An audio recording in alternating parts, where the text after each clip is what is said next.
Prvým krokom pred vystúpením pred kamery bol nácvik. Patrik ešte skúmal scenár a vyzeral veľmi nervózne. S Heňom sme zatiaľ pripravovali fľašu vína, aby sa Patrik lepšie vžil do svojej role. Jeden z niekoľkých tisícov pokusov konečne skončil k spokojnosti režiséra. Super. Všetci sme si vyskúšali nové role. Režisér bol odborník na účesy a asistentka réžie bola vizážistka. Naši priatelia, ktorí nám prišli pomôcť, si krátili čas novou hračkou. Poznáte už Jara?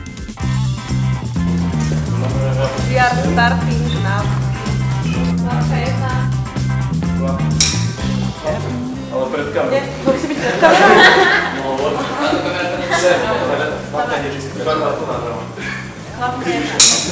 Všetci sme sa naučili niečo nové. Prvá klapka, začíname. No ale keď hetáme stred kruhu, tak to bude jaký kurva kruh. Peťo ma oslovil, aby som mal Holdena, takže vlastne to bol Peťo nápad. Chvíľku som váhal, hlavne čo sa týka času, lebo je to dosť časovo náročné a ťahne sa to prakticky celým rokom. A nakoniec som povedal, že OK. Povedal ti Peťo o svojom nápade hneď na začiatku? Zasvetil ťa do toho plánu? Ja som bol vlastne prvý, ktorému Peťo povedal o tomto nápade. Prvý, ktorý som začal čítať asi. Prišla aj únava a prišla aj pizza. Prvá aj posledná večera s novým najlepším priateľom človeka Indiana Johnson.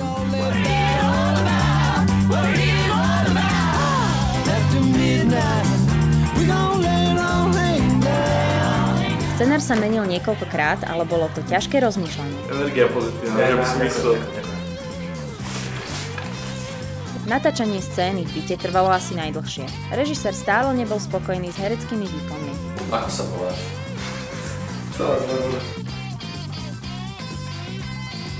Prečo si sa rozhodla zapojiť do tohto projektu? Ja som sa nerozhodla zapojiť do tohto projektu. Ja som bola postavená pred hotovú vec, že idem hrať a tak som to prijala. Nemala som moc nejak na výber, ale rozhodne som to nechcela odmietnúť. Pripadalo mi to ako dobrá šanca. Odporúčala by si ľuďom prečítať si Holdenov svet? Už odporúčam. A myslím, že už sú aj nejaké prvé reakcie a sú zatiaľ veľmi pozitívne. Čo sa ti najviac páči na celom Holdenovom svete? Na celom Holdenovom svete? Že je. Dokázala by si žiť v Holdenovom svete? A nežijem v ňom? Ďalšie natáčanie pokračovalo až do neskorej noci. Boli sme už vyčerpaní a režisér už netrval na tom, aby sme opakovali záber 50 krát, ale iba 49 krát.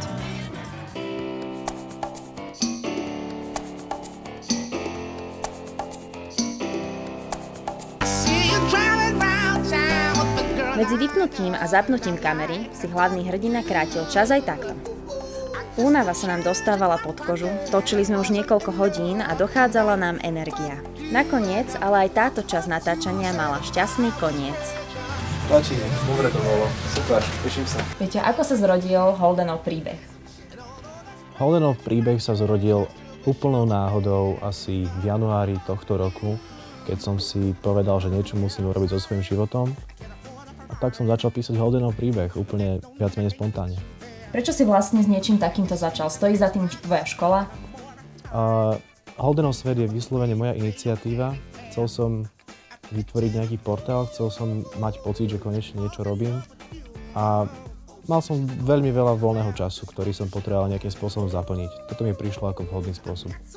Čo ťa inšpiruje pri písaní?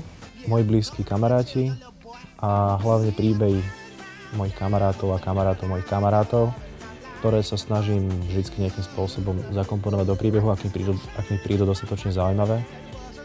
A inak pri písaní ma inšpirujú aj moje životné príbehy alebo veci, ktoré zažívam. Majú tvoje príbehové postavy obdobu aj v realite? Veľa ľudí si myslí, že Holden som ja. Nie je to tak celkom pravda. Holden má niektoré názory, s ktorými sa ja absolútne nestotožňujem. Holden je tiež iba postava v príbehu. Rovnako aj Sofia. Sofiu si veľa ľudí predstavuje ako jednu moju dobrú kamarátku, čo tiež nie je tak celkom pravda. Postavám dávam charaktery, ktoré si myslím, že by mohli ľudí zaujať a zároveň ich formujem do podoby, akú si myslím, že by v ideálnom svete mohli mať. Akým ľuďom je príbeh určený? Verím, že ľudia ktorejkoľvek vekovej kategórie by si v tom dokázali niečo nájsť. Máš skvelý tým ľudí, ako sa ti to podarilo? Môj skvelý tým ľudí je tvorený výhradne z mojich kamarátov a priateľov, ľudí, ktorí zdieľajú podobnú ideu ako ja. Väčšinou stačí takýchto ľudí osloviť. Každému som dal príležitosť rozvíjať sa v tom, čo robí rád. Môžu sa čitatelia tešiť na ďalší krátky film o Holdenovi, alebo skončili sme len pri traileri? Môžu sa tešiť na ďalší film o Holdenovi. Okrem tohto backstageu vyjde ešte jeden film, ktorý plánujem na 100%, ktorý vyjde až trošku neskôr, čo je trošku škoda. Ale verím, že z niektorých fotení prídu tiež videá, ktoré sa podarí natočiť. Verím, že prídu videá aj z iných akcií, ktoré by som chcel iniciovať, ale to je až hudba budúcnosti. Áno, videá ešte budú. Koľko ich bude, sám neviem. Čo ľudia môžu ďalej očakávať v príbehu? V príbehu môžu očakávať niekoľko celkom slušných zvratov, ktoré dúfam ľudí budú prekvapovať, budú mať chuť sa nechať prekvapovať. Okrem Sofie, ktorej sa nedávno odhalilo meno, a Henryho, ktorý sa tiež nedávno objavil v príbehu.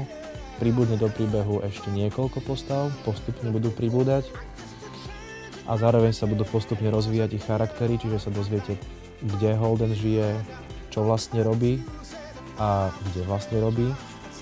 Takisto sa dozviete niečo o Henryho pozadí, aký vlastne Henry je. A v neposlednom rade sa dozviete, prečo Sofia je Sofia.